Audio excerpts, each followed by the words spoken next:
ज्योती प्रज्वलित होते आणि अंधार मागे सरतो. पण ही केवळ अग्नी ज्वाला आहे का, की ती आपल्या अंतर्मनातील अशुद्धतेचे जाळणारी दिव्य शक्ती आहे? पूजेपूर्वी होम हवन का केला जातो? यामागे केवळ परंपरा आहे की एक गूढ आध्यात्मिक विज्ञान? आपण जाणून घेऊया. पूजा सुरू करण्यापूर्वी होम हवन का केला जातो? आपण कोणतीही मोठी पूजा, गृहप्रवेश, विवाह, नवस, नवग्रह शांती किंवा विशेष धार्मिक विधी करताना सर्वप्रथम होम हवन का करतो? अग्नी प्रज्वलित करून आहुती देण्याची परंपरा इतकी प्राचीन आहे की तिचा उल्लेख वेद, पुराण आणि अनेक धर्मग्रंथांमध्ये आढळतो. या प्रश्नाचे उत्तर समजून घेण्यासाठी आपल्याला वेदकालीन परंपरा, पौराणिक मान्यता, आध्यात्मिक अर्थ आणि वैज्ञानिक दृष्टिकोन यांचा एकत्र विचार करावा लागतो. वेदांमध्ये अग्नीचे स्थान, ऋग्वेदातील पहिला मंत्र अग्निदेवाच्या स्तुतीने सुरू होतो.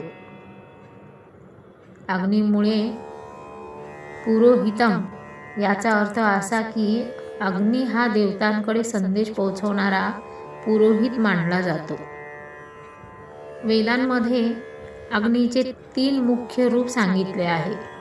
एक, भौतिक अग्नी जो आपण डोळ्यांनी पाहतो. 2, दैवी अग्नी जो देवतांपर्यंत आहुती पोहोचवतो. 3, आंतरिक अग्नी जो आपल्या शरीरातील ऊर्जा आणि पचनशक्तीचे प्रतीक आहे. म्हणूनच पूजेची सुरुवात अग्नीपासून करणे म्हणजे बाह्य आणि अंतर्गत शुद्धीची सुरुवात होय. होम हवन आधी करण्यामागील पौराणिक कारण, पुराणानुसार कोणत्याही देवतेची पूजा करण्यापूर्वी त्या ठिकाणाची आणि त्या मनाची शुद्धता आवश्यक असते. असे मानले जाते की देवत्व तेथेच प्रकट होते जेथे पवित्रता, सात्विकता आणि शांतता असते.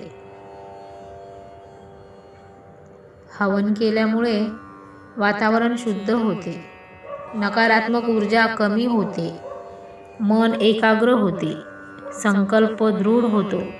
म्हणून मुख्य पूजेपूर्वी होम हवन करून जागेची आणि मनाची तयारी केली जाते.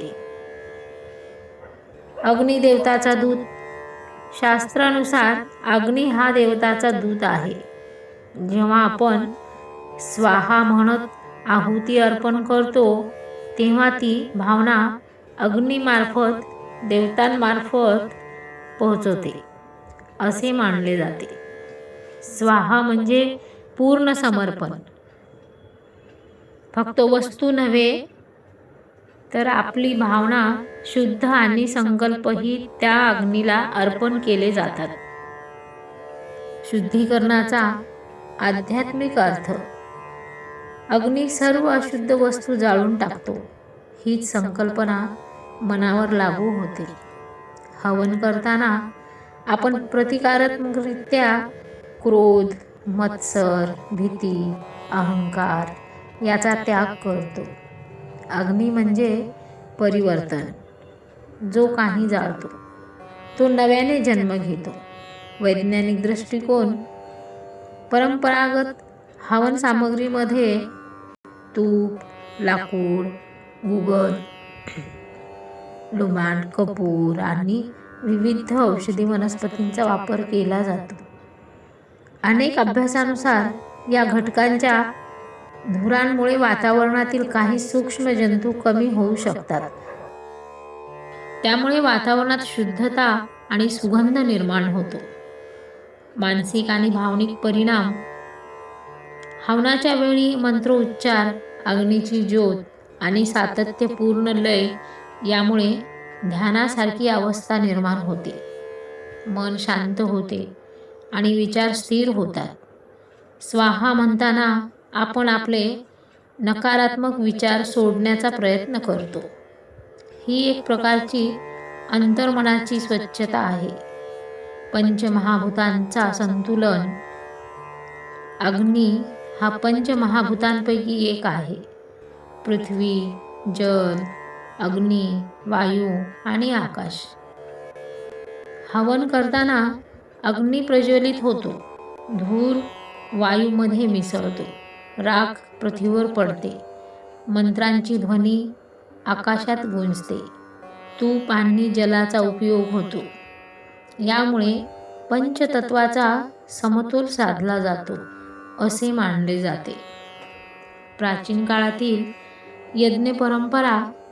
रामायणामध्ये राजा दशरथांनी पुत्रप्राप्तीसाठी यज्ञ केला होता. महाभारतातही अनेक यज्ञांचे वर्णन आहे. प्राचीन काळी राजे राजांच्या समृद्धीसाठी आणि प्रजेला शांती सुख लाभावे म्हणून यज्ञ करत असत. असे मानले जाई की यज्ञांमुळे वर्षा, अन्न समृद्धी आणि शांती निर्माण होते. प्रतिकारात्मक अर्थ. पूजेपूर्वी हवन करणे म्हणजे प्रथम मनातील अशुद्धता दूर करणे.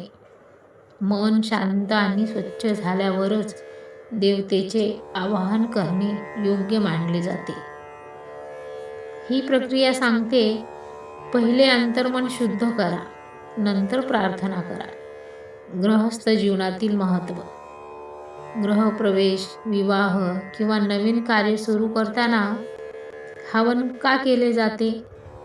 कारण नवीन जागेची ऊर्जा संतुलित व्हावी, कुटुंबामध्ये ऐक्य आणि शांतता राहावी, सकारात्मक वातावरण तयार व्हावे.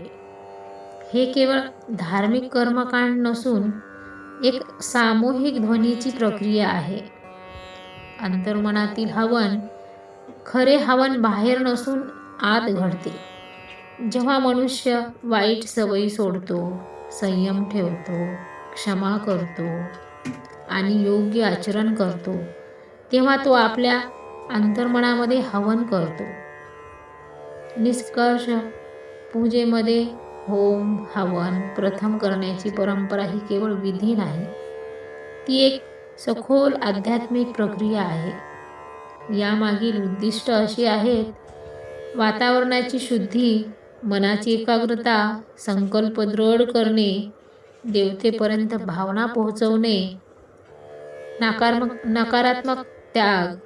अग्नी ही केवळ ज्वाला नसून प्रकाश, ऊर्जा आणि परिवर्तनाचे प्रतीक आहे. जोपर्यंत अग्नी प्रज्वलित आहे तोपर्यंत नवी सुरुवात आणि शुद्धीची आशा कायम आहे. शेवटी काय तर होम आणि हवन पूजा यामागील एकच हेतू असतो: मनाची शांती. होम हवन ही केवळ विधी नाही, ती नव्या आरंभाची घोषणा आहे. जोपर्यंत ज्योत प्रज्वलित आहे तोपर्यंत आशा जिवंत आहे. युगांतरच्या या प्रवासात परंपरा आणि तत्वज्ञान यांचा संगम समजून घेणे हीच खरी साधना आहे.